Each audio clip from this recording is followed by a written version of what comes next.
Assalamualaikum warahmatullahi wabarakatuh. Perkenalkan, nama saya Noverita Lamo, NIM D0103180449, kelas 4B semester 4, mahasiswa Politeknik Negeri Banjarmasin, jurusan akuntansi, prodi D3 akuntansi. Jadi di sini saya akan menjelaskan bagaimana menjalankan program DLP yang sudah saya buat selama ini. Dan juga mohon maaf karena masih ada banyak kekurangan dalam beberapa fitur yang saya buat. Tapi dalam kesempatan ini saya akan menjelaskan dan mengenalkan beberapa fungsi dan fitur apa saja yang ada di dalamnya. Program ini sebelumnya telah dibuat menggunakan aplikasi DLP dan juga ada beberapa aplikasi tambahan atau pendukungnya seperti Exam dan juga localhost. Jadi aplikasi yang saya buat ini adalah aplikasi transaksi penjualan yang menampilkan dan menyimpan data-data tentang transaksi penjualan dan hasil outputnya berupa nota penjualan dan laporan penjualan. Yang pertama ini ada form login. Pada form login ini kita diminta untuk memasukkan username dan password. Kemudian setelah login akan masuk pada form menu utama. Di form menu utama ini ada 4 fitur, yaitu yang pertama data master, proses, laporan, dan keluar.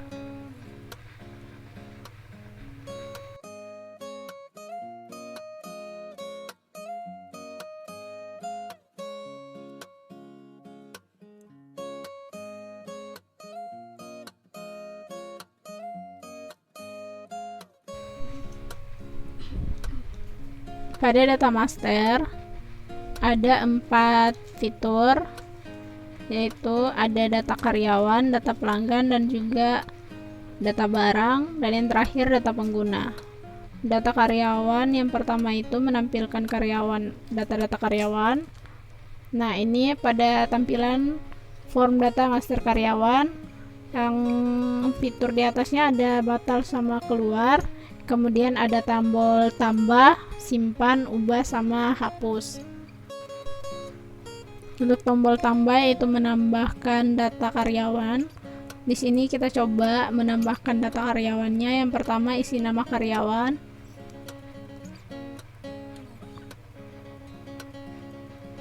Habis itu tempat lahir, kemudian nanti diisi tanggal lahirnya, agama, jenis kelamin, alamat, kode pos, telepon, bidang kerjanya, tanggal kerjanya, statusnya, dan semua form yang diminta di sini. Begitu juga dengan fitur ubah dan hapus. Ubah untuk mengubah data yang ada di dalam tabel yang sudah di input ini. Kalau misalnya ada kesalahan, bisa diubah dengan cara pilih data yang salah, kemudian tekan tombol ubahnya. Kemudian kalau misalnya tombol hapus juga berfungsi untuk menghapus data yang salah.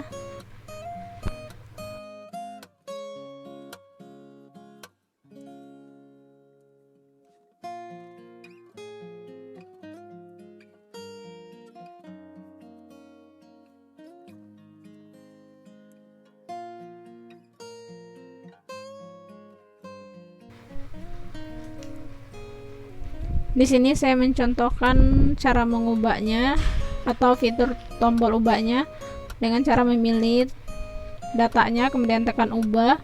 Habis itu dirubah apa yang mau diubah. Di sini contohnya nama karyawannya diubah.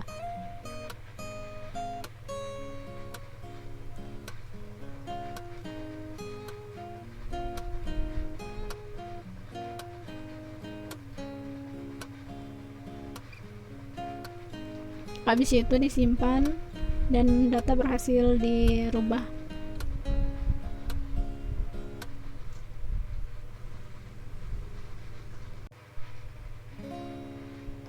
Kemudian tekan tombol keluar. Akan kembali ke form menu utama juga. Nah, di sini karena form data karyawannya sudah, kita lanjutkan ke form data pelanggan.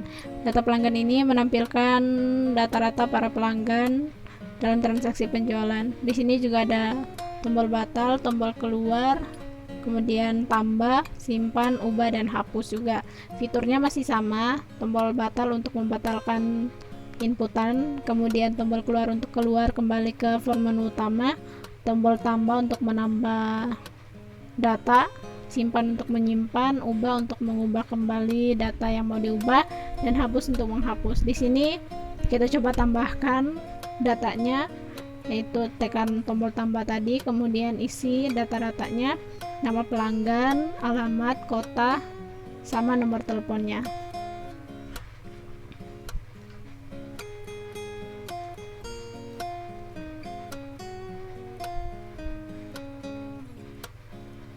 Dan kemudian simpan.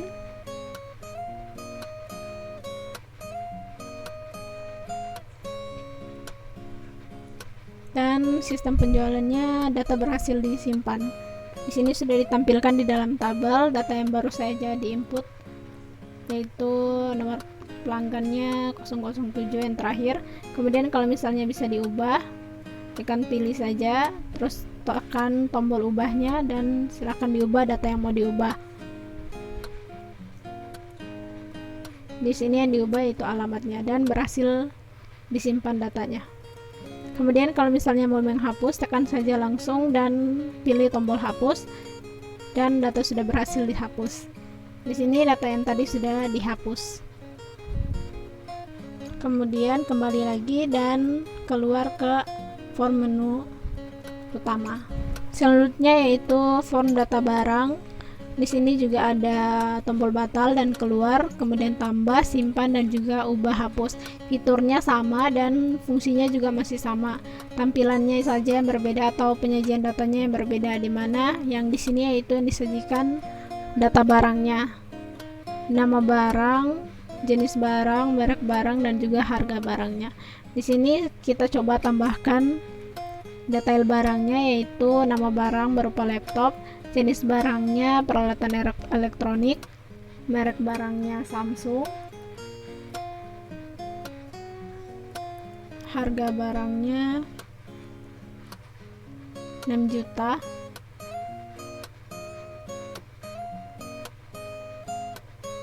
kemudian disimpan. Nah, di sini sudah tertampil data yang baru saja diinput.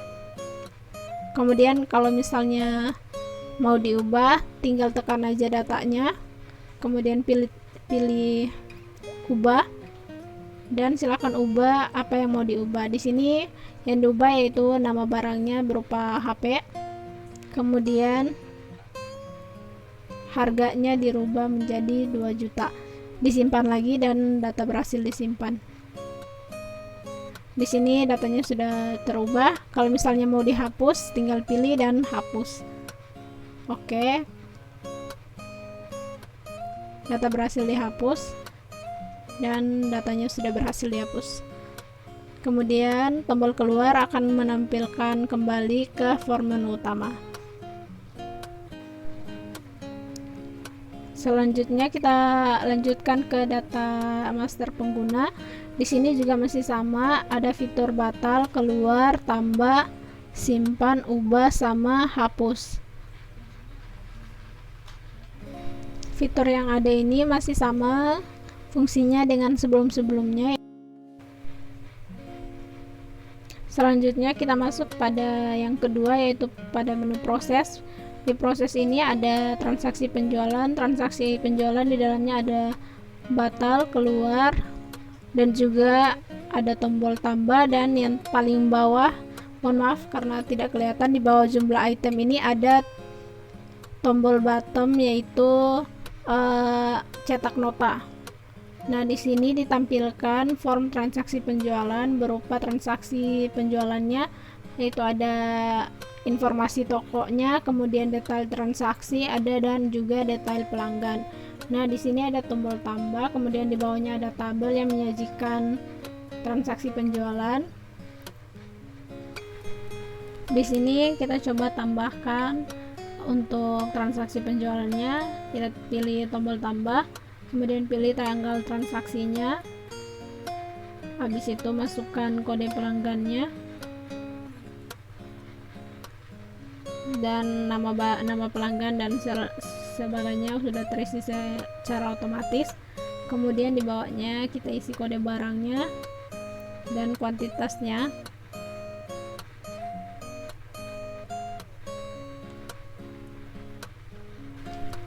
Jadi intinya pada form transaksi penjualan ini menyajikan transaksi penjualan, transaksi yang terjadi dalam toko tersebut, dalam penjualan tersebut, dimana di tabelnya menyajikan kode barang, nama barang, kuantitas yang dibeli, dan harga per barangnya. Kemudian ada subtotal, diskon, total, pembayaran, kembalian, jumlah item, dan yang terakhir nanti ada cetak notanya.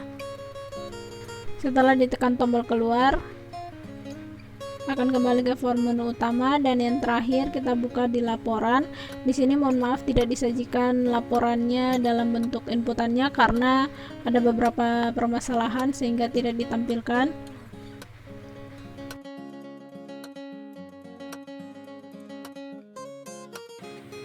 Namun secara umum gambarannya untuk form cetak laporan penjualan akan seperti ini. Di atasnya ada dua form juga, ada tombol batal sama keluar. Fungsinya masih sama yang sebelumnya. Batal untuk membatalkan inputannya, dan keluar untuk keluar dari form cetak laporan penjualan. Kemudian di sini ada dua menu juga, ada pilih cetak dan juga pilih tanggal. Di sini pilih cetak ada pilih cetak laporan keseluruhan, laporan harian, bulanan ataupun tahunan, sedangkan pilih tanggalnya ada tanggal, bulan, dan tahun, kemudian cetak laporan. Kembali ke form menu utama lagi. Nah, menunya untuk data master, proses, dan laporan sudah selesai, dan yang terakhir yaitu tombol keluar. Nah, ketika ditekan tombol keluar akan kembali ke form login pada awalnya itu. Kemudian di close untuk menutup aplikasinya. Demikianlah video saya tentang penjelasan mengenai aplikasi transaksi penjualan. Lebih kurangnya saya mohon maaf dan terima kasih.